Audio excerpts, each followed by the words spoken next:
The Gatekeeper. Inside Risk and Consequence.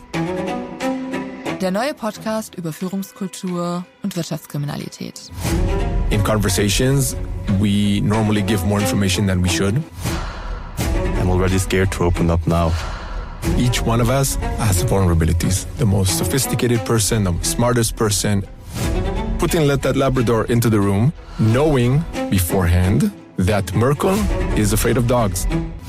I actually think that this kind of manipulation is actually wired in us through evolution. All those things that you have put online and you consider as strengths when you come to an interview, I will now use them as a vulnerability, to use them against you. How does your wife know you don't manipulate her all the time?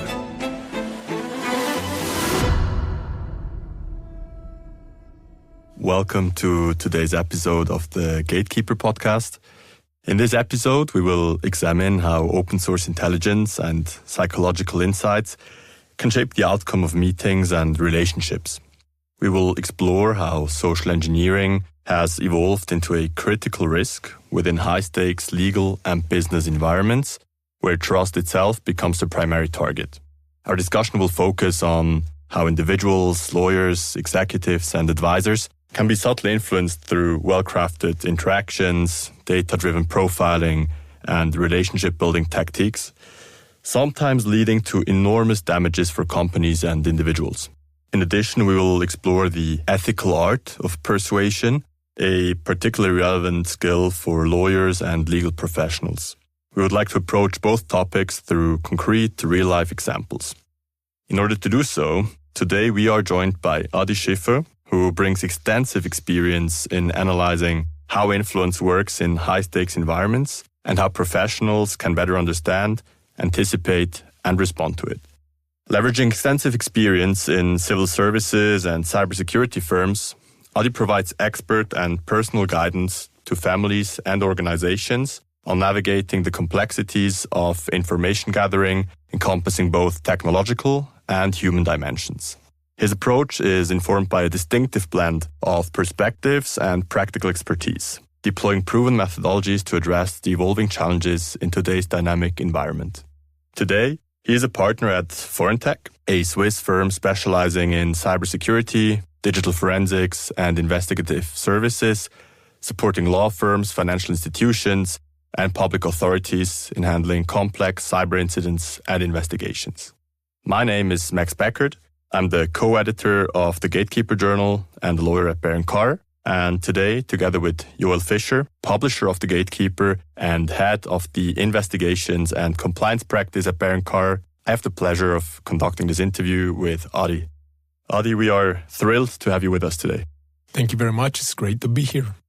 Adi, what exactly is social engineering? Social engineering can be described in two main elements. There is the negative part of social engineering, but also the positive part of social engineering. Most people, I think, today know social engineering from their cyber awareness courses. So one thing that you can describe social engineering at is the art of manipulating people into revealing information, giving access, or taking actions they normally would not do. So, for example, I would social engineer you or manipulate or trick you into clicking on a link that eventually is a malicious link. So obviously that's a very clear bad area of social engineering.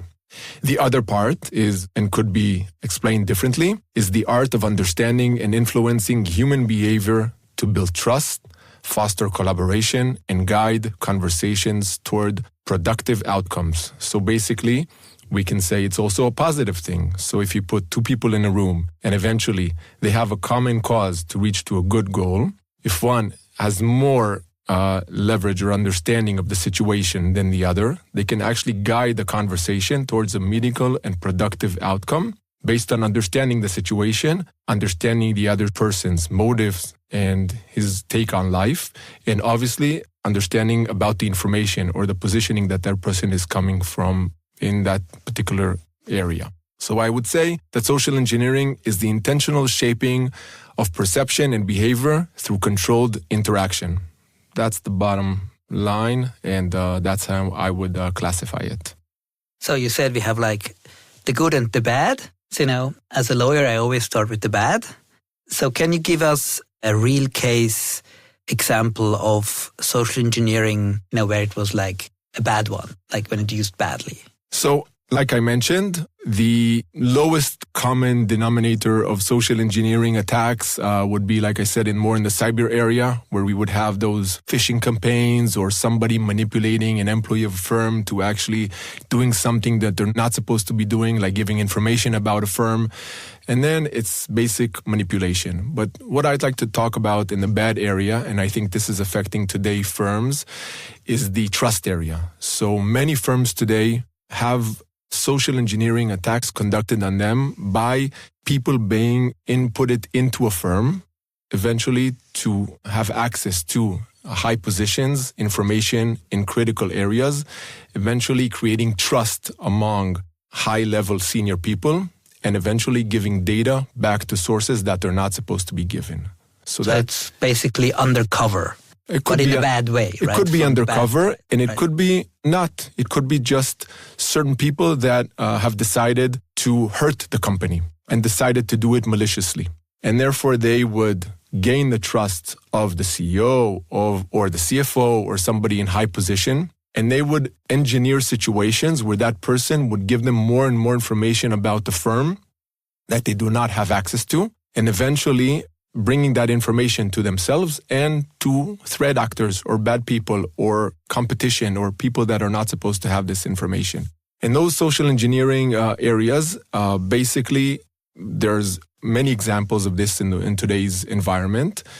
The most common cases would include one company trying to better understand what the other company is trying to do, and therefore creating scenarios where, for example, I would impose myself as an HR representative of a specific firm. And I would approach a senior partner in a firm that I'm looking to find more information about. And I invite you for an interview. And basically now what I'm doing is I'm social engineering a situation where I am bringing you into an area where you feel comfortable to talk about the firm you're not supposed to talk about, your company, about what you're doing every day. And now, after I've put you into that situation where I'm giving you the incentive and I'm reading about all the information about you online. So this is the part where open source information investigative area comes in, where I would research you and your information and your strengths and your vulnerabilities and your family and your hobbies and your likes and your dislikes and your education and your position. And that basically, all those things that you have put online and you consider as strengths when you come to an interview, I will now use them as a vulnerability, to use them against you. So, for example, if I knew, let's say, what are your hobbies, Max? Like to play football, tennis, sailing. Okay, sailing. Let's talk about sailing. What do you do in the sailing area? I just sail on lakes. Not on the sea so much. I'm a very bad sailor, but I enjoy it. Okay. This is something you read about? No, I don't read about it that much. I just practice it in my spare time. Okay. But you enjoy speaking about it? For sure. I'll tell you all about it. Okay. If we engage in a conversation, Max and I've realized that Max liked some sailing, let's say, newspapers or videos online, and this is very simple to know this, I can imagine. And I start speaking to Max about his sailing hobbies. Max is now put in a situation where his emotions start to open up and he starts to feel comfortable with me and he's starting to let his guard down. And now I'm in a position to social engineer the event into allowing Max to speak more and more about himself. And therefore, later he will start to feel at the end of the conversation that he really enjoyed it. I'm already scared to open up now during the podcast. So it's about gaining trust? At the end of the day, it's about gaining trust. It's about gaining trust. Social engineering is up and foremost. Even in your classical cyber attack, your classical social engineering, think about it. When you receive a phishing email, what is the purpose of the email? Why don't you click on that link? Why don't you click on it? Because I don't trust the source. Exactly. Not only the source, but also the content. Right. What if the content was very distinctive towards your hobbies or something that you like or love? Right. Would that increase the chance of you clicking on the link? Yeah, of course. Right. Okay. Like if I sent Max an email from something that looks familiar to him and talks about sailing and an event that will happen next week on Zurich Lake, I think Max will be very intrigued to find out what is in this email, right? So that increases the chance of Max actually clicking on that link. So you'd say that's the lowest level of social engineering, but it's very easy. Right. The higher level is gaining trust for long-term situations where I would actually maybe somebody in your firm that you feel you trust and now is working to gain more and more trust to get more and more information to use it as a threat actor in a bad way. Usually is it the case that, let's say the other way around, you want to place someone within the firm to gather information? I'm talking undercover, that what you mentioned, Joel, before. These scenarios, is it usually individuals in your experience that are placed within the firm purposefully for that very purpose, or is it employees, already existing employees that are targeted? Normally, it's the second one, because that's the easier one. To place somebody internally would be much more complicated. Normally, it's easier. And again, I'll speak about motives in this podcast. Motive is a very important thing in this case. If you understand people's motive, you understand that seldom it is money. Normally, it's about pride, about ego, about emotions, about being passed on in a certain situation. And then when you take advantage of that vulnerability, then that's where you are able to play with the area of making people do something that they're not supposed to do and engineer behavior. So let's go through this like step by step. So first you said vulnerability, right? So what's exactly a vulnerability and how can it be identified, right? You know, how you start probably the analysis of the vulnerabilities. So the first method to use that is using open source intelligence investigations about a person. Right. We all have a digital footprint. Our digital footprint is basically everything that we have put on the internet, everything that we have done, and some things that we have not put, like our family has put, our friends, our colleagues that have taken pictures of us, our kids, our parents, and even business transactions that we were part of. Maybe we have not put anything willingly there, but the second you are part of a firm or you're a partnership, that becomes a digital footprint, whether you like it or not. You know from your investigations, you know that very well. That becomes your vulnerability. So the first element is actually online investigations, but more deep investigations. If you really want to build an understanding of who's sitting in front of you, that's the raw data. Right. The second part is taking that raw data and building something that will help me adapt to you on a personal level from that raw data. Something that I will use as a mechanism to get closer to you, to gain your trust. And so what could that be, for example? I assume there is some method behind that, right? So let's say you know all sorts of information about the person, right? So what are points where you can start? What are like starting points to get a vulnerability? The starting points, and as I mentioned, the starting points would be, first of all, try to identify personality of a person. Right. Okay. Okay? The more information I have about a person, of things he or she wrote, videos obviously would be the best. These kind of things would actually help me determine the personality of a person. Let me share a public example, okay, of something that was very interesting. In 2007 in Sochi, Mr. Putin and Mrs. Merkel had a press conference. And during that press conference, there's a photo op. Putin allowed a large black Labrador into the room. You're familiar with this? I know the story, yes. Okay. I think maybe even we shared it one time. So Putin let that Labrador into the room, knowing beforehand that Merkel is afraid of dogs because she had in the past an incident where she was bitten by a dog. And Putin knew that. And imagine a room filled with photographers clicking and then a dog coming into Merkel's lap and kind of around her. You can see from the video how her positioning changed, how her body language changed, how she understood now that Putin is sending her a message. Okay? So he is socially engineering a situation to embarrass her. Not only embarrass her, but also putting doubt in her mind. What does he want to do later? What does he want to achieve from the meetings? And this is a very unpredictable element. And for Angela, and she was very, very uncomfortable in that situation. Okay? So for example, that is something that if you know something about a person, you can actually create a situation in a room where you are purposely giving the other side a situation of uncomfortableness, but later to engage that in the next steps. Right.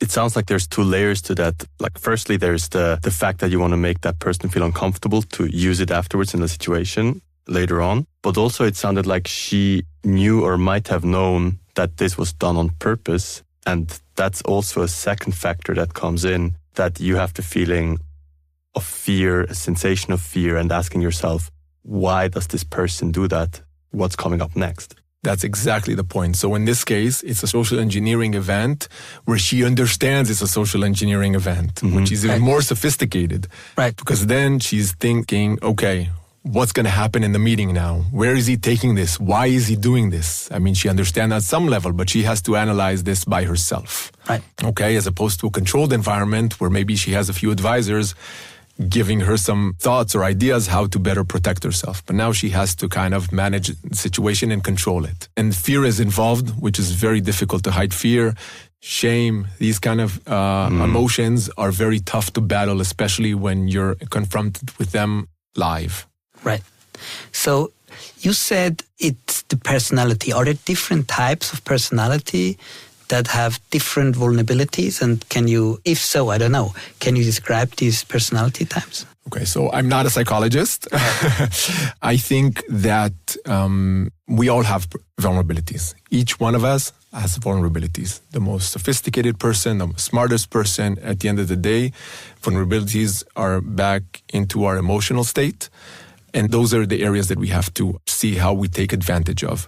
Now, I cannot map here all the vulnerabilities of different type of personalities, but later in the podcast, I do give an element how going into a meeting with a person that has more narcissistic traits, how you can maybe try to social engineer an event where you convince him to ask you to do something.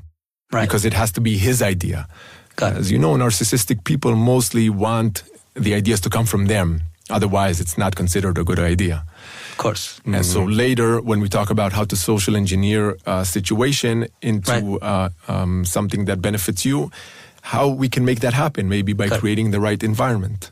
So, yeah, our vulnerabilities, I think, is something that over time I've learned that each one of us, if we look at our, first of all, digital footprint and how we behave, and we more realize what our vulnerabilities are, then we can take them into the emotional side. Got it. So if you don't know me, and the first time we meet, and now we start talking about your sailing activities, etc. Now, maybe at the end of the meeting, you might ask, let me think for a second. Is this person genuine, or does he really want something out of me? Yeah. Out of this conversation. So vulnerabilities are... Let's try to get a bit into that, because also, it would be interesting, how we can find our own vulnerabilities, right? I think that would be...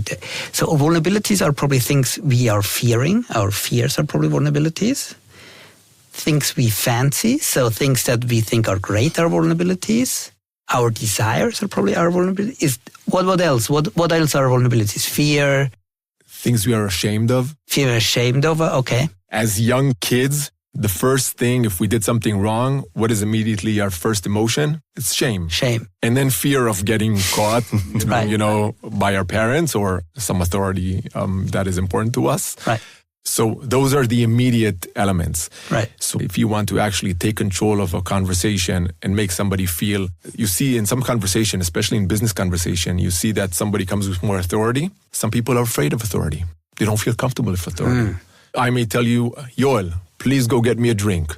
If I am very authoritative and you fear me a little bit, you'll go get me that drink. Some people will not respond to this. You'll say, Adi, go get your own drink. Okay?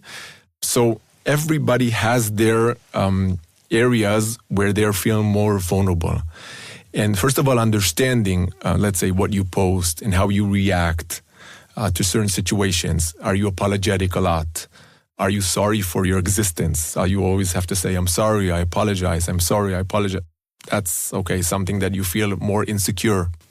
you can notice that everything that comes out of our mouth means something. Every sentence we say or we write means something. And you can see that also in the emails. I'm sure as lawyers, you see that when a potential client comes in, you can see the first things that come out of their mouth. I can imagine that as attorneys, when you interview a client or a prospective client, you first let them speak without stopping them, right? Right. You let them dump all the information that they have currently in their head. Right. Why? Because the first thing that come out is normally more truthful, and those are the things that are more, let's say, troubling for them. Right. Mm-hmm. That is correct. It's accurate, I can imagine. That's true, for sure. So you can imagine that those few things that come out of your mouth are the most important things that they will want to be addressed. But how can I myself understand how can I, if I say I want to protect myself, how do I find out what are my vulnerabilities? So, first of all, therapy is good. Okay. If you're not a big believer in therapy, I would definitely, like I said, I would go back to two things. Number one, raw data. Examine yourself. Check yourself what is available on you. Mm-hmm. The other thing is ask questions. Be curious at the end of the meeting. If that's a meeting that you're not sure about, listen to your gut. Your gut tells you a lot. This is also true in the ethical part as well. Okay? We're dealing with human beings. A lot of the times you come out of situations, you say something didn't feel right. Right? Yeah. Okay. That's another element. So information, feeling, and questioning. So what does questioning exactly mean? Questioning is, did this situation, where did it come from? Who connected me to this person? Is this person hiding a different motive that they're trying to get from me? Do they have an agenda besides the agenda that they put together? Were there questions that were asked that were not normal questions in this situation? And did I give answers that may or may not jeopardize something about this relationship or other relationships? So that's something that when you think about at the end of the meeting, what you have said or done, this is something that you have to think about. Was this a meeting that was detrimental to you and to the environment that you're in? You can prepare better for the meeting. And this I talk about a lot, about setting clear goals and understanding what you're going to achieve in each single meeting, especially if that meeting is very important. And once you set those goals, you have a clear compass of where that meeting is supposed to go. And if it sidetracks, then you are very conscious of that sidetrack. And then you understand that something just went wrong and something doesn't look right. And that's when your gut starts to think as well. Got it. Do you have a strategy or advice for a situation where in the very situation, I realize I might find myself in such a moment where I might be the victim of a social engineering attack? I'll call it attack for the moment. And how to respond in that very moment, because these are very thought through processes that we talked about now, thinking about our vulnerabilities, analyzing maybe beforehand, but also in hindsight, our opponents or conversation partners' behavior, questions, and so forth. But in a Angela Merkel situation, what can she do? What can we do? In this kind of case, if you look at the video, she cannot do much. She can try to create a straight posture and go with it. And then inside a room with Mr. Putin, she can maybe turn the tables. She can maybe go in the offensive, or at least she can now decide how to manage that situation, either to let him feel like he won, but actually getting maybe another goal achieved on the side. So use it to her advantage. So say, okay, I lost this battle, but I can win the war by getting what I want. Say, okay, you tried to humiliate me. Maybe you even succeeded. Now I'm going to get something from you when we go behind closed doors that you didn't think I was going to get. So you can do that by asking more questions. Yep. Always asking questions. Go, I want to say on the offensive, but it's not really offensive.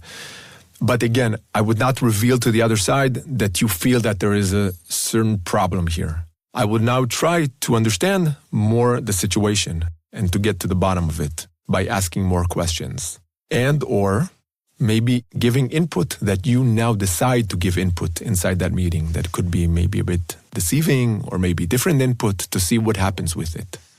In a company, who is, let's say, the most vulnerable, or who is the biggest potential victims? Is this dependent on personality? Is it depending on position? Are the people that are you going for that, the attackers go for at actually rather low level or the other hand, rather high level? Who would it be? Just like any attack, if the front door is open, you're going to go through where the front door is open. Okay? So it's easiest accessible and to get what you want. Obviously, you want to get the higher, the better. The more information there is about a person, the easier it is to get to him or her, then the easier it is eventually to form an act of social engineering. If the person has a very minimal digital footprint, then you can see that they're very introvert and they're very low-key. There must be a good reason for that. Always ask yourself why. Why do some people keep posting a lot of things on social media and some people do not? And close their accounts and keep them very, very private and have just one sentence under their position. And some people have full paragraphs. You can find the link in full paragraphs of people, and that's okay. But they really describe what they've done and what they have succeeded and what they arranged and everything they have done throughout their career in details. And then you can see that somebody really wants to share something with the world. So imagine meeting such a person that has just detailed their life on LinkedIn. You can imagine that if you ask them one question, they will be very open about it, very open in other things as well. So I would call it low-hanging fruit, but eventually there's not one most vulnerable person. When we create assessments about companies to see their digital footprint, I can very clearly tell you by the amount of data that is available online about people that posted, liked, interacted, etc., who is more extrovert and who is more introvert. And generally, the more data that is available on you, the more vulnerable you are. Yes. Right. Yes. Are there any industries that are particularly vulnerable at the moment, maybe even, or generally? Wow. Obviously, financial industry is always anything that has to do with R&D. Obviously, anything that's, towards AI, all industries today suffer from this. There's not one particular industry. We see this across the board. The more successful the company is, the more competition there is, the more people want to know. Adversaries, competitors, whatever you want to call them. All of this is more hidden. Like, how significant would you say are all these social engineering operations? I mean, you have like the scammer thing, but let's take that for a second away. Let's say corporate espionage or other thing. How significant would you say are these? We see it in our practice, but normal people don't see that every day. So how do you think, is that really something that you don't see that much, but it's really a lot there? Or how big is this threat, or how big is this, field? It's a huge field. I can tell you that normally I get to cases only after the CEO or the high-level position has realized that there's a problem inside the company and he's being betrayed. It's very difficult for people to accept the fact that they're being betrayed by somebody that they trust for many years. This is a very, very big field. It happens all the time, mostly from people that are disgruntled employees or people that are not happy for whatever reason. And it happens on the higher level. And most likely, most of the time, I can tell you that 9% of the cases that I have dealt with, it has been people that are close, very, very close and confident to the senior people. It will not be lower level people because the damage that they can create to a company is not as big. Think about it. How much information are your lower level employees are exposed to? Maybe besides the secretary to the CEO. Okay, but that's an exception to the rule. Most people do not have access to most information. But the senior you are, the more access to information you have, and the more access you have to positions, and you have the ability to influence decisions as well. From all the cases that I've dealt, most of the cases, it's always been from the higher level positions. And it's a very big business. Unfortunately, or fortunately, companies decide to resolve this in-house. And you know this better than I do, because this is a very bad reputation situation. So companies decide to resolve this internally and not take it externally, as opposed to a cyber event where you have to report it, and normally it somehow comes out because most of the employees know about it because at the end. Is it even discovered, or in how many how often is it discovered? If you say companies address it internally, they need to be made aware of it in some way. How can companies become aware of those situations? Many times it's not discovered. I don't know what is not discovered, but many companies eventually do discover it. And they discover it sometimes because somebody brought it to their attention, or the CEO felt like something was wrong, or they found a transaction that was not supposed to be there. And then they started investigating and saw that this has been going on for many years. That's how normally, or a whistleblower, that's normally the areas that it would be. It's very difficult to find that out. There's different ways and different trainings that you can do to try to bring these people to surface or to make them make a mistake. But then you would have to at least understand that something is wrong in your firm or accept that idea. And most senior executives don't really accept that idea that something could be wrong in their firms because of the notion that we all live by, that this will not happen to me. Right. And today's a good day and tomorrow's going to be even a better day. Because we don't wake up in the morning thinking something bad will happen us today. At least most people don't. Right. Let's say the normal people don't. The less neurotic ones. Yes. Are there estimations of, let's say, how many percentage of such cases are actually discovered? Let's say if 10 cases are discovered, does this tell us that there are probably 90 more? Or, it's always difficult to estimate, but are we seeing like a big part or a small part of all these cases? So, again, this is based on my intuition and also what I see in the field. We do not know a lot of those cases. Most cases are not being revealed just because people don't even accept that notion of looking into those cases. Right. But if there's proper cultures and proper procedures in different organizations, the chances of this going on is lower. So it's tough to say in percentage, it's tough to say numbers, and I don't want to just mislead with numbers. Right. But like I said, most of the times we get to these companies when there's already a problem. Got it. And when there is a problem, what should you do? Let's say you had such a case and then, there is a problem. What are the steps? You're talking companies specifically, right? Specific, yeah. Yeah. So the first step is you start investigative work. First of all, you have to talk to attorneys, to your lawyer. You have to understand the problem, and you have to first of all put that in some capsule where you have put together a team that you trust, only external team, because you don't know internally who could be relevant to this case. You don't know at this point. And then you have to understand, normal from outside counsel, what you're allowed to do and what you're not allowed to do, depending on the jurisdiction that you live in and what rules you apply. And the first step is to assess the situation.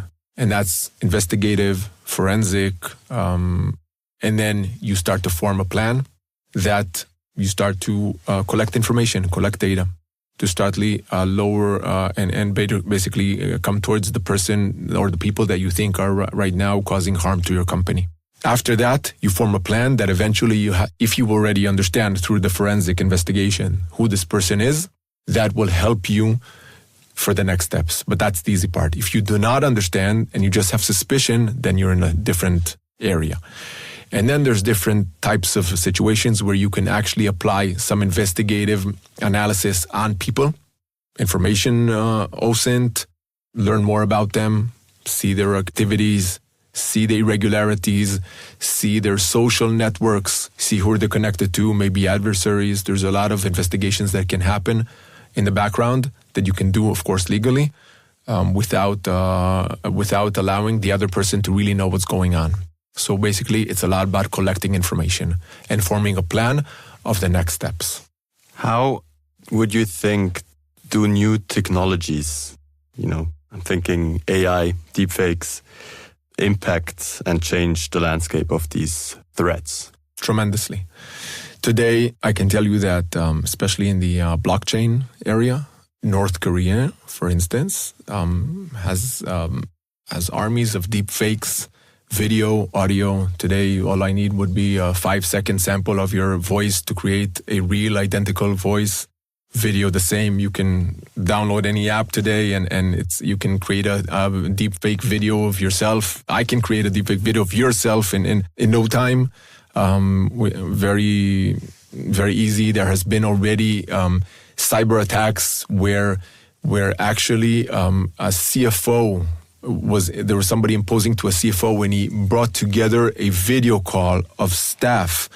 Do you know this? Yeah, I know this. Yeah, tell it. Yeah, so I think it was Hong Kong, if I'm not mistaken, that actually a CFO brought together a company meeting and eventually instructed, and somebody was impersonating the CFO, his voice, his video, everything. The whole group. The whole group. And eventually he instructed people to make a transfer, a very large transfer of money. And that was all done through deep fake. And imagine now, how can we know who to trust? How can we know who to trust? We're actually going back in time. Exactly. In the trust area, where you have to have like a physical meeting with somebody to understand whether to trust him or not, whether it's him or her or not. So we're actually going back to old methodologies. That was a crazy case. Actually, I think there was a transfer of 25 million just because of this call. It's exactly in the case. Yeah. But these are staged. I can tell you that North Korea, like I said, has a lot of AI, advanced technologicals to try to get blockchain accounts, because obviously that's a lot of money and they're targeting a lot of companies. There have been a lot of cases that I know of interviews where an AI was being interviewed by a company for different positions in blockchain companies in order to get access and be hired without actually seeing the person. Because today, imagine, in today's world, a lot of companies hire remotely without even seeing the person ever. That's very common today. And there the gut feeling might be very difficult to Very difficult. Very difficult. Extremely difficult. And today it's perfect. I mean, we all use AI just for correcting our emails. You know, in the past you would say, okay, this doesn't feel real, but today it feels more real than us. Right. Mm-hmm. Yeah, so many, let's say this is state threat actors, they are doing this. This is also trickling down to the corporate espionage part. And this is something that is probably will be used more and more. For 2026, the projection is that at least 50% more AI-type social engineering campaigns will take place, and it will just go on and on. Imagine where we were in January 25, AI-wise, and imagine where we will be in December 26, AI-wise. Think about it. Think about that transition. So, yeah, it's becoming more and more. We'll get to a part where AI can manipulate you and social engineer you into doing things. Right. So even sending that email talking about max and sailing and generating that email like it's just by reading your open source information and then translating it to an action. Agentic AI will take an action and it will tell you, hey, Max, why don't you, click on that link? Because there's something good behind that link. Mm-hmm. And you can scale it up, right? Because before, it was more work, but now you can scale it up. Yep. And the question always remains how to protect ourselves from this. And unfortunately, I don't have a good answer. I really don't. That was my question. Unfortunately, I don't have a good answer because I think in today the technology has moved so far ahead. So I'm better on the human interactions. Right. I have to say on the technological interactions, we will have systems in place. We will have mechanisms where we don't trust anything that happens in the digital area, especially when these actions are could be detrimental to our company. We will have to use other mechanisms to find a way to lower the risk there. And let's say it's difficult to say how you can protect yourself, but maybe let's try it from the other way around. What are the most common mistakes, at least the mistakes you can avoid that can lead to problems that you have? So what are, if in your case or generally, what are the mistakes that you see people do and what can we do? How can you avoid doing them? That's a very general question. I'm going to put aside for a second the technological, let's say, elements on your phone. Let's assume that your phone is up to date and let's assume that all the technical parts are taken care of, okay? Because this is not a technical conversation. Right. I think that many of us are vulnerable in a way that in conversations, we normally give more information than we should. People react in a very unique way to silence.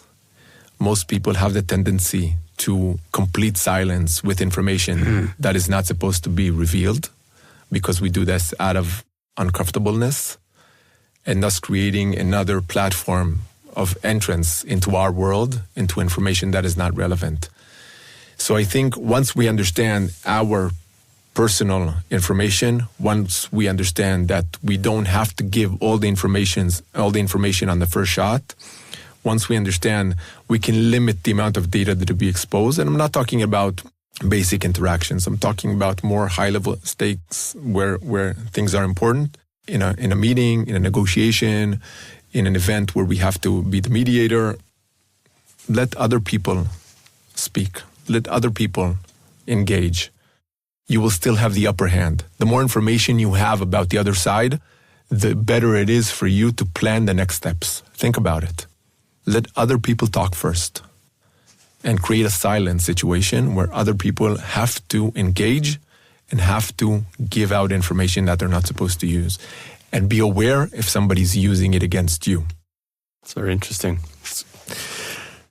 We've spoken a lot about the passive side kind of now, right? How to interpret behavior, how to protect ourselves against those actions.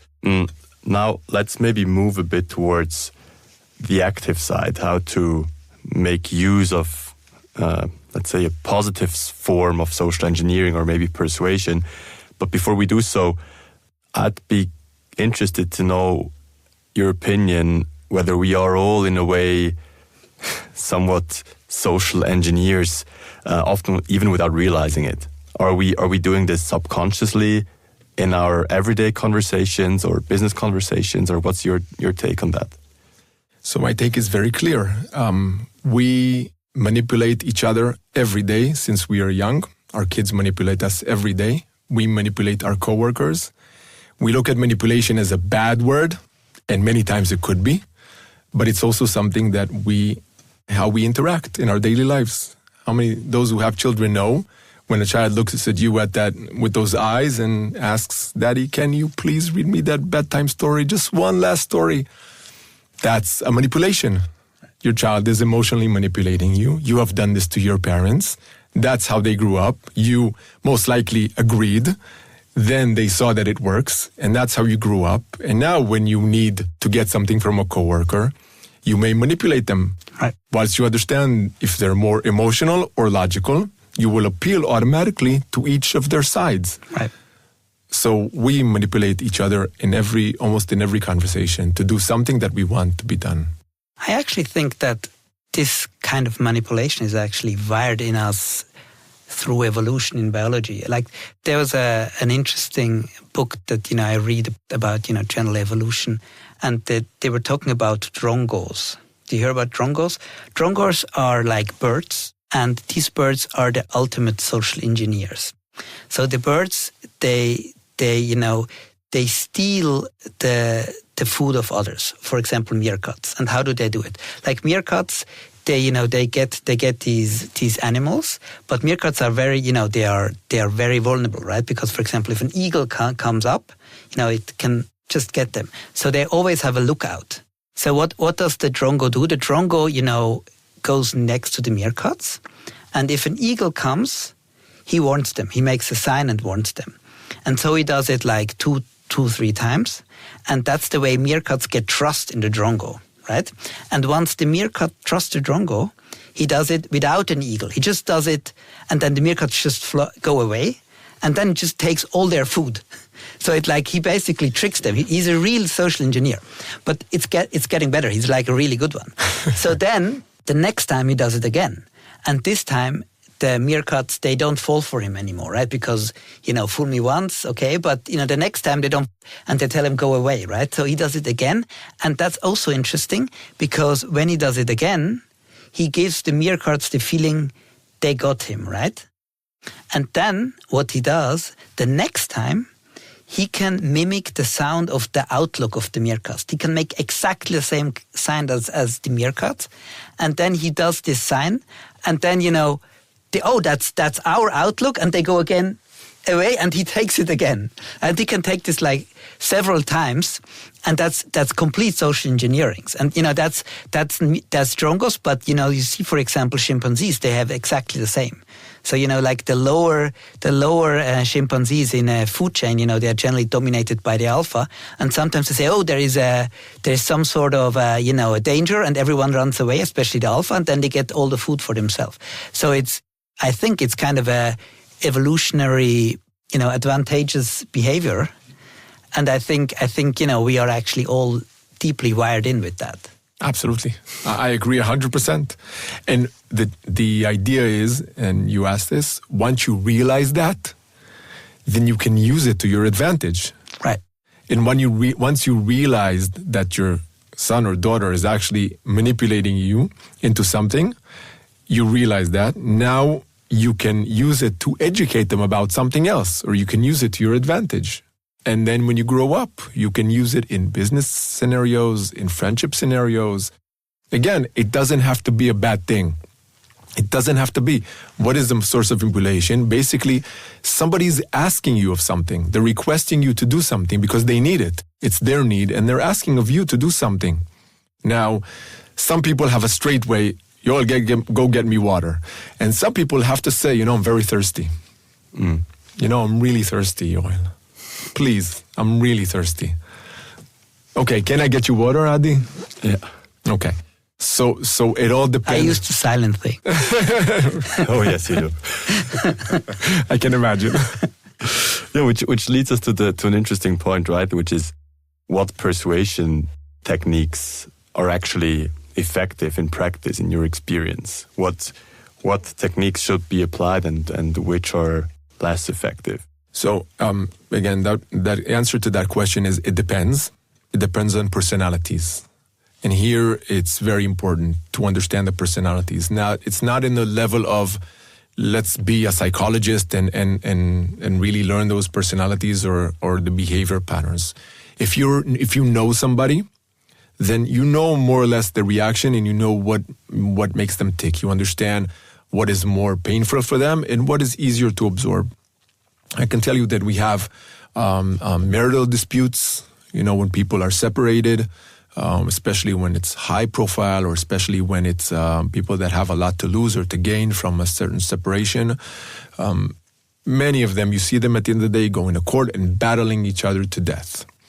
They don't care. Death is the easy way out for the other person as far as they are concerned. And I'm sure as attorneys and lawyers, you know this, you've seen it, probably make a buck or two out of it. That's great. But all jokes aside, they, at the end of the day, if you understand the other side, what they want to achieve, and I'm not saying something that people don't understand, but you understand their personality. And framing here has everything to do with it. If you frame a situation where you understand your goal, you understand where you want to get to, and now you are formulating the plan of how to get there, and you're framing things differently. So you're showing the person that actually this is actually their idea. Their idea that they got this house and not the beach house. Their idea that they got the Porsche and not the Ferrari. Once you frame it differently, then basically you'll take a small lose, but in order to gain the main objective of this separation. And I can tell you that we work with families in this realm exactly in those cases, and those who win are normally the ones that are a bit above the emotional part of I just want this person to suffer, and understand that does not bring them the good end result, but they want to understand how to resolve this properly and, live a better life at the end.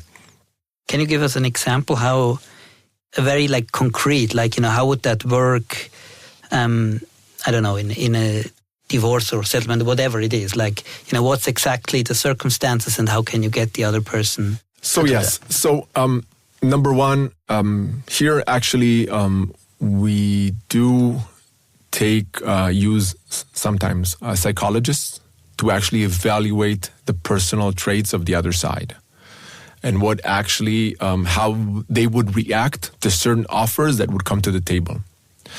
So we would be hired by one of the sides, And then based on open source information and based on interviewing of the spouse, we would better understand the psychological traits of the other side and then understand their vulnerabilities or what makes them tick. Why are they emotional about a certain situation and what would be easier for them to absorb?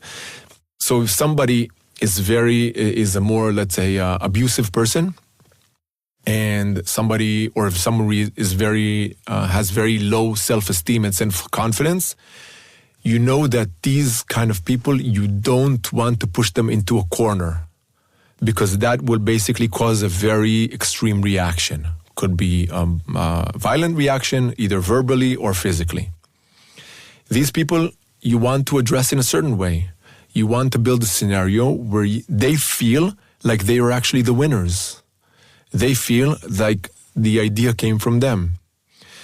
And after identifying this type of situation on that person's profile, we can manipulate through lawyers or through personal communication where the boundary should be and how these should be approached in a personal manner. And how can you make the other person think it's his idea? What would be an example? How can you do that?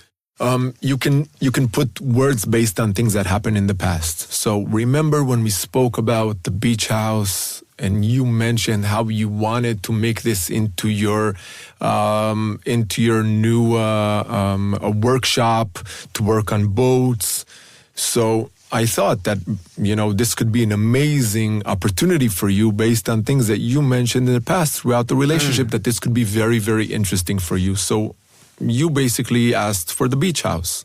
And when you frame it like that, you would give them positive reinforcements. You're a wonderful father or you're a wonderful mother. You would not use the kids as a channel to send out bad messages.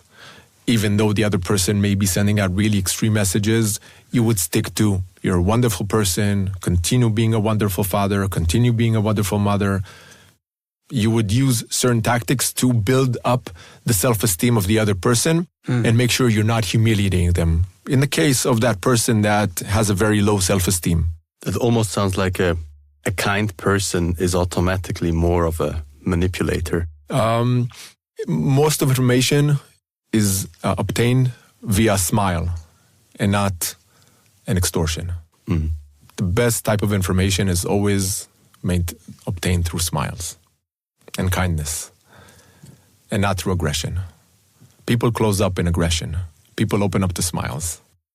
So you would say persuasion, especially in this example, but I understand in most cases, is achieved faster or in a better way through trust than pressure. Absolutely. Absolutely. You can apply pressure in different ways. You can apply it with a smile or you apply it with anger. And then when it's applied with a smile, it feels different. And that's where the framing is basically everything, how you frame it. And the more you build the trust, and I want to say even to a level where it's fake trust from your side, but you make the other person feel like they can trust you. But again, this is all for the goal, for the higher goal, not to make that person do something bad, but actually to create a better situation for the end goal that you want as an output. I mean, where are like the lines where you say, okay, look, that is still ethical and that's like too much, right? That is not ethical anymore. That's not, that's not the behavior anymore you want to do. Like, what are the lines there? How can you also, draw lines that you keep, right? Without like kind of getting the lines further and further away, right? So are you asking us as a lawyer? No, actually... In a legal perspective? No, in a legal perspective, I know it. But I'm more asking from an ethical perspective, right? I'll give you a very simple answer that works for me. And I think it works for most people, unless you're a very bad person. You feel in your gut when you're crossing a line. When you're really harming somebody, that's where you need to stop that situation. But you will know. And we all obviously have different lines. We all have our lines, crossed somewhere else. Therefore, the answer is very vague here. It's not a clear line. Maybe the answer is it stops where it becomes illegal. That could be the case. But most people, most normal people, not psychopaths or people that are very, they cannot read reality as it is, most people will stop way before it becomes illegal. Most people don't wake up in the morning and say, I'm going to steal a bag today, or I'm going to rob a car, or right? Most people don't get up like that, as a majority. If you leave your bag in a restaurant, the chances of you not getting it back, not only in Switzerland, in most countries around the world, the chances of you not getting it back are very low, because that would mean somebody is inherently decided today that he's going to probably steal something that's in his actions. And most people are not wired like that. And therefore, that's why I say, when you feel in your gut that you're doing something wrong, then that's when you need to look at yourself in the mirror and say, okay, have I crossed the line? Am I really hurting somebody? Is this becoming closer to the line of illegal? And that's where you'll know. But that depends a lot of the personal gut feeling, right? A lot, yes. It's about values, morals. Yes. In each culture, it could be different. In some cultures, there's more steps to harsh situations, and some cultures are more soft. So how would you differentiate the different cultures? That's a trick question. You start. Let's say cultures and individuals. You mean how? Can you a little bit... I don't know, I assume there are different cultures. Let's say there's a Western culture and other cultures that I think they probably have different lines. And, maybe in one culture you can go further and I don't know. Like in one culture maybe, like for example, I think in the Western culture, I think generally deception is seen very negatively. Yeah. Also, I personally, but I think, for example, in other cultures, I think deception is seen differently and is more part of the game, right? And so how would you, as far as you can, how would you differentiate different cultures and, let's say different rules that apply? Yeah, I don't want to touch exactly on one culture or other, because I think every country, and it could be also in the eastern part of the world, there's different variations of cultures. So Asian are a bit different from Indian are a bit different from Russians, etc., etc. And I think the West, maybe you can classify towards between Europe, again, for the most part, it's not exactly a right framing, and then the US, for the most part, Western Europe and the US. And in each case, in each situation, I can tell you that we've had high-profile cases where we've had, let's say, spouses from completely different cultures, and we had to take that under consideration. And then we went back and we investigated a little bit of the family order and how they grew up and what setting they are in, how they grew up and what they are in today. And they're deciding on the best approaches. Because, yeah, like you said, some family values maybe in Africa are different than the ones in India, are different than the ones in China, and especially different in the US. And the US is big, so it could be even different in different parts of the US. But we would definitely look at the different areas to determine how people grew up in what setting and how they are wired to think. Right. Some people will say family's above everything, and they will sacrifice anything for the family. Right. And some people, not so much. That's once true. they grow up, they leave the family nest, they feel that, less obligated to defend the family pride or whatever you want to call it as much as other cultures. Right. So you'd have to know, because that's where, let's say, humiliation comes in. Right. If some cultures, if you humiliate somebody's family, that's like a very, very red line. Right. And some cultures say, okay, so we said something about my father. I don't care. Right. That's his problem, not mine. Right. Okay, so we take it differently. And Max, you can think already now about it. I think my line, for example, I think I have pretty difficulties to deceive someone, right? So, for example, let's say, give an example what I think probably would work for me and what would not. I think if you know someone is a person from his personality, that certain things are important to this person, right? To say, look, okay, I make an offer that gives you something that is important to you, and this can be rational, right? But it's like in the open. It's no deception. I think that would be for me like ethical use or use that I could do. Whereas if I would, for example, say, "Oh, that was your idea," and I know it wasn't the idea of this person, it's just basically a lie. That's something I could not do. It would be, so I think openness and let's, in a way, not misusing trust, but I think that would be my line. I don't know where your line is, Max. It's hard to draw to as well. hard to draw one line that fits all circumstances, but I think lying is for sure where we, as I understand, all three of us would draw the line. But I also think that making someone feel, the example you mentioned, Adi, making someone feel as if it was his explicit request. So maybe my line is different than yours. Is not necessarily a lie, because if it actually showed in the past that this person was interested in the beach house, taking your beach house example, you might not have to say it's what you asked for, but you can just re-emphasize that desire of his who really wanted this beach house. You might not want to say, so I wouldn't say personally, "Oh, you told me you wanted the beach house," but you were also always mentioning the beach house. I'm sure you want it. So that's my line. Maybe I'll try to frame it differently, but certainly not crossing the lying line. Yeah, I agree. I mean, I have very distinct understanding in my head of what is a lie and what is truth. Yeah. But I think there's a lot in the middle. There's the world is not black or white most of the times. I mean, this microphone is black for sure, right? We all agree on that, okay? So that's maybe a 1 or a 0.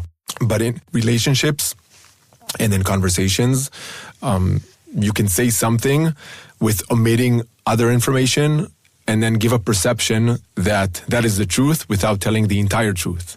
Am I too confusing? No, for sure. No, absolutely. Makes get it. sense.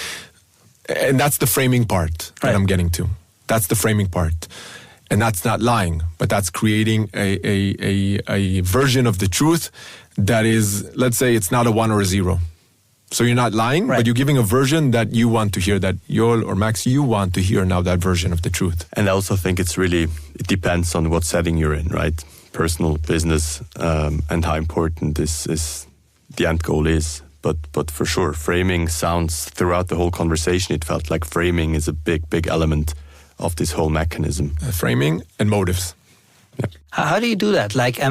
Max said, so you are trained in all these techniques and you know them, right? How does your wife know you don't manipulate her all the time? Oh, now she will. No, but you see what I mean, right? I mean, if you already, is it like a second nature? Can you stop doing it? Is it like, how do you deal with that, right? I mean, having these techniques, or do you think it's completely fine? I don't know. That's for me personally.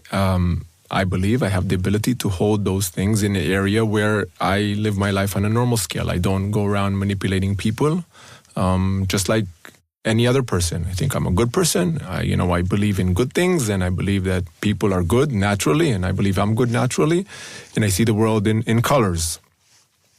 So therefore, when you get to know somebody very closely, even you will know when your wife is manipulating you. You will know when your child is manipulating you. We all have that. We all have those radars. So as far as I'm concerned, I feel like I'm very, I don't live my life trying to manipulate people. I may know how to prepare better for a high-end situation where I would like an outcome to be unfavorable of me. But I believe that you know how to do this as well. If you have that awareness, you will know how to do this as well. Right. All you have to do is be aware of what you want, be aware of the data and information, understand and map out the motive of the other side, which most of the times because you're going into situations where you are familiar with, and if not, then understanding the motives through the conversations, and then acting on them in the way that eventually will serve your purpose. Right. So whatever I know, I promise you know as well. Yeah, it's. I'll try to summarize it, and you tell me. Like basically, it's for both. Let's say the bad and the good form of social engineering. It's similar, right? First, if you want to protect yourself, but also if you want to, like, you see where you analyze the data that's out and where are the vulnerabilities, right? That's step one.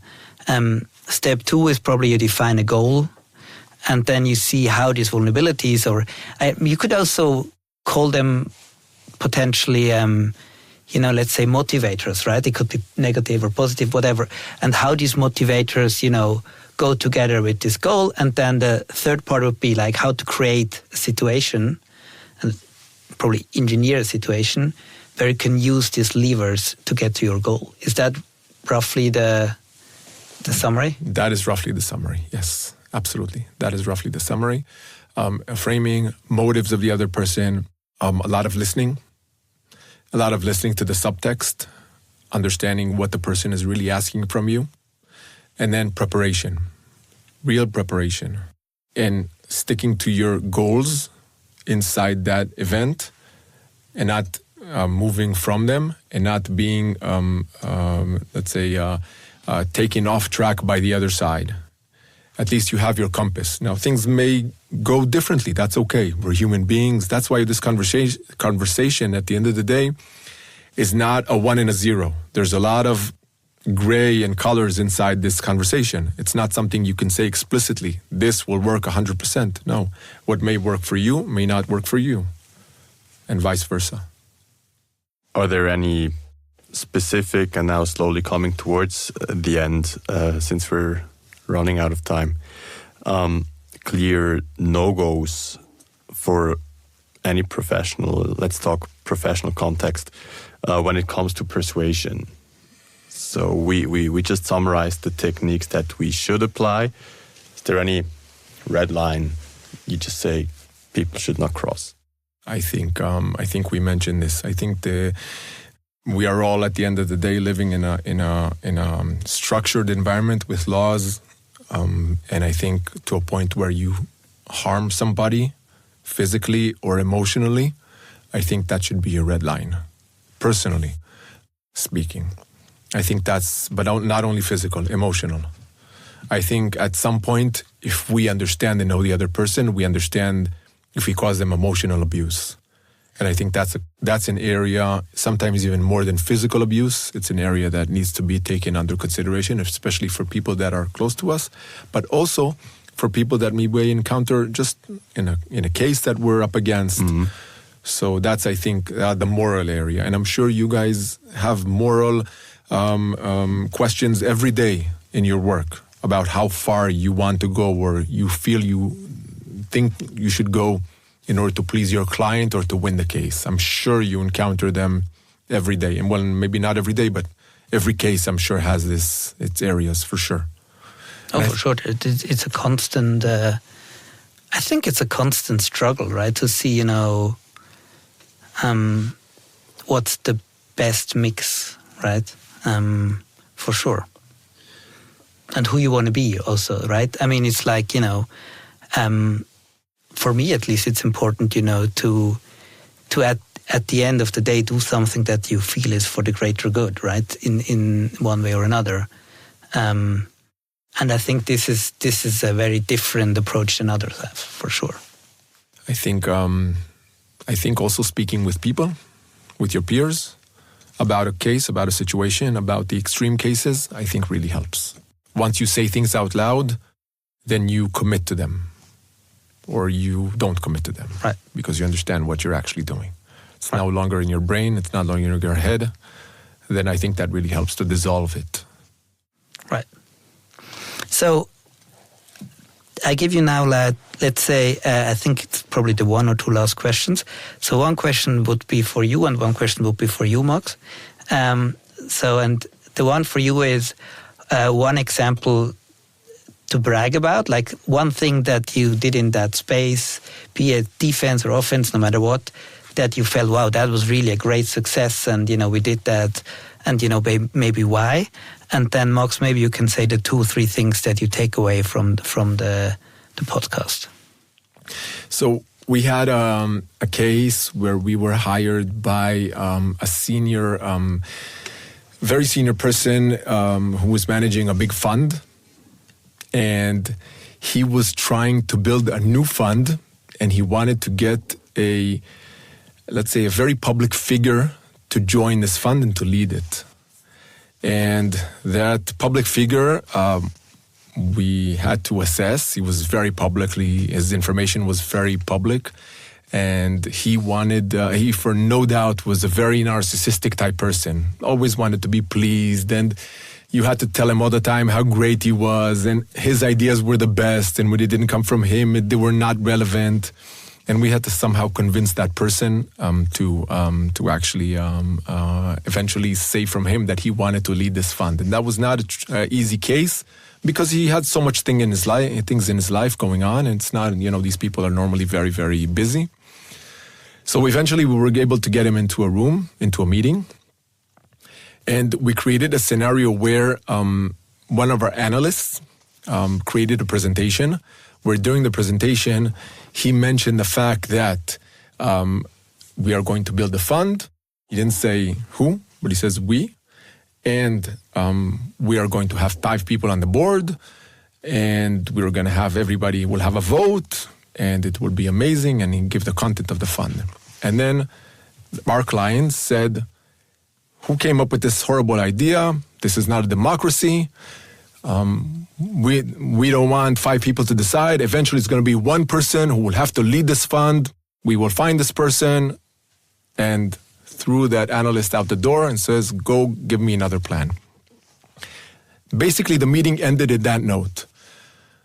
And 2 weeks later, we got a call from the other guy who basically said, I had an idea about that fund that you were talking about. How about we have a meeting to discuss it? And basically that led to a huge business success. And we kind of anticipated, we gave him time to absorb it, to kind of sink in. And eventually that person actually became the head of that fund. So that was a kind of a manipulation inside a meeting where we orchestrated internally that eventually led to something. So that was kind of unique to see that happening in the real world. That was a great success on our end. That's a brilliant example. It's pretty interesting.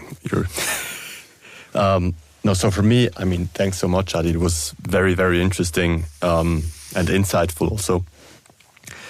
And the main topic, or what I take away from this conversation, is really to find good ways of how to use those techniques and be persuasive, but also at the same time be aware of when we might be subject to manipulation and persuasion. So there's those two sides to the whole story.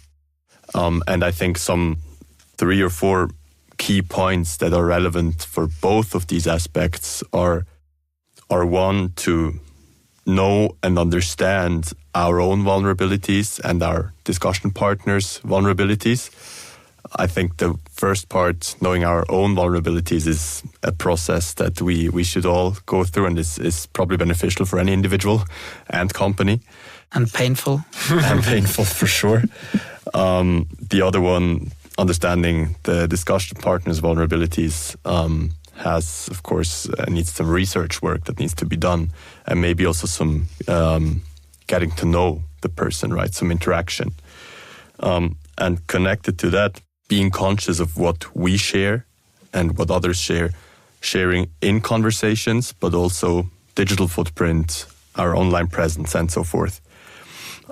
So those 2 elements are the context, kind of, that I really take away, that we should all be conscious of.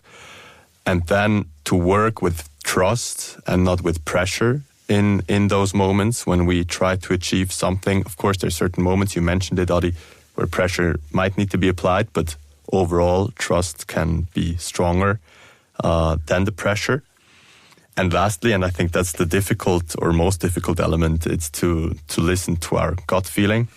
It's what you mentioned throughout, and obviously it's something that truly depends on your personality and a bit on whether you have that sense of a gut feeling and whether you're a good person or not. But yes, so those are the four elements I'd say that I really take away from today's episode. I don't know if I forgot anything important. Maybe you want to add to that, Adi, or you, Joel? I think you summed it up really nice. Thank you. Thank you so much, Adi. Thank you very much for hosting. It was a great discussion. Appreciate it. Food for thought. For sure. So thank you very much, Adi, for your interesting insights again and the engaging conversation. I really appreciated it. And thank you, dear listeners, for tuning in. On behalf of the entire podcast team, I'd like to sincerely thank you all for your support so far. If you enjoy the podcast, we would, of course, greatly appreciate subscription and a rating. We also welcome any feedback, input, or topic suggestions at any time. Thank you very much, and until next time.